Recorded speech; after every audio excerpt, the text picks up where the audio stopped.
Buongiorno da Mr. Bloom, ben ritrovati a un nuovo episodio di Estratti di Bloom. Questa volta parleremo dei sensi, di come funzionano e come vengono applicati nella realtà, nel settore del caffè. A farci compagnia, ovviamente, oggi avremo un cupping.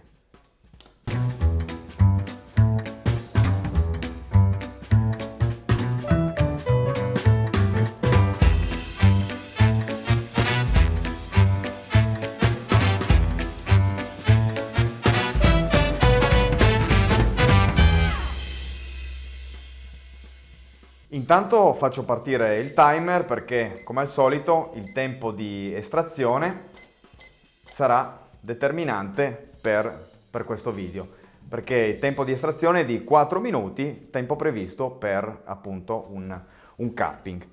Parliamo nel frattempo dei nostri sensi, di come funzionano e come vengono appunto poi applicati nel settore del caffè, ma questo sarà l'argomento del prossimo video. Intanto dei 5 sensi di cui disponiamo, i 3 che andremo a usare nell'analizzare il nostro caffè saranno principalmente l'olfatto, il gusto, il tatto. Sì, la vista è importante, forse più nella valutazione dell'espresso, perché abbiamo una crema da valutare per valutare se un'estrazione è fatta correttamente. E l'udito invece ci servirà a ben poco, anzi vista e udito sono tra i sensi che dovremo cercare di isolare in fase di assaggio perché saranno quelli che più ci distrarranno.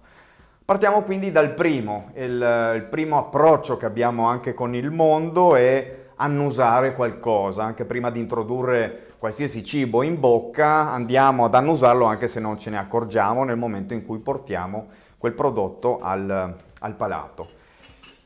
L'olfatto è anche un senso molto affascinante perché è il senso che ci fa innamorare, è il senso che ci porta l'appetito e vedremo che molto è legato al senso dell'olfatto e sarà anche il senso che più ci inganna, per cui ci saranno anche più fraintendimenti o comunque opinioni tra chi assaggia il caffè.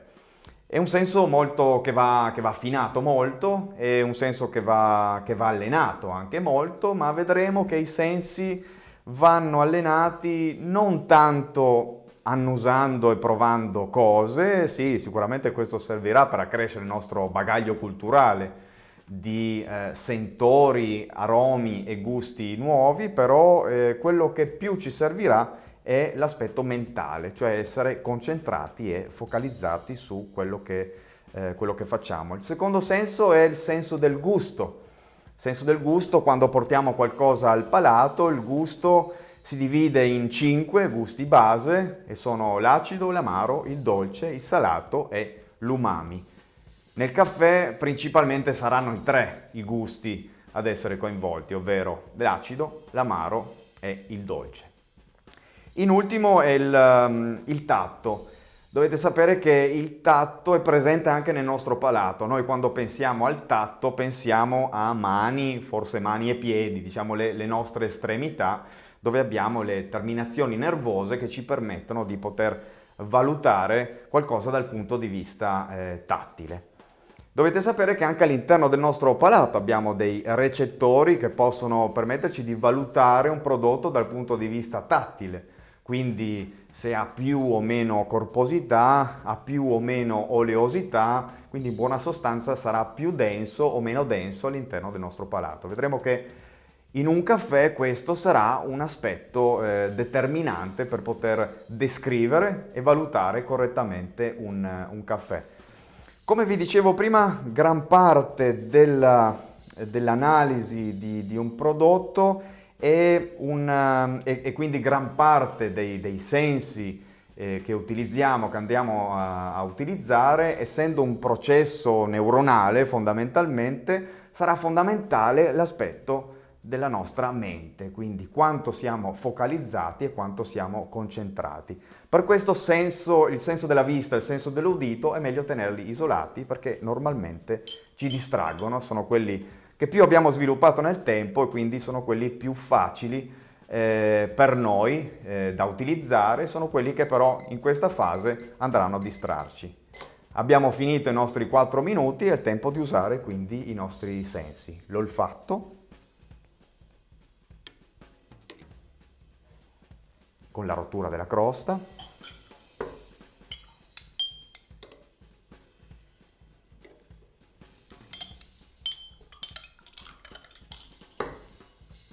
gusto e tatto nel nostro palato. Vedremo meglio come funzionano poi questi sensi applicati al settore caffè, nel cupping e nell'espresso. Non mi resta che salutarvi, augurarvi un buon proseguimento e stay bloomish!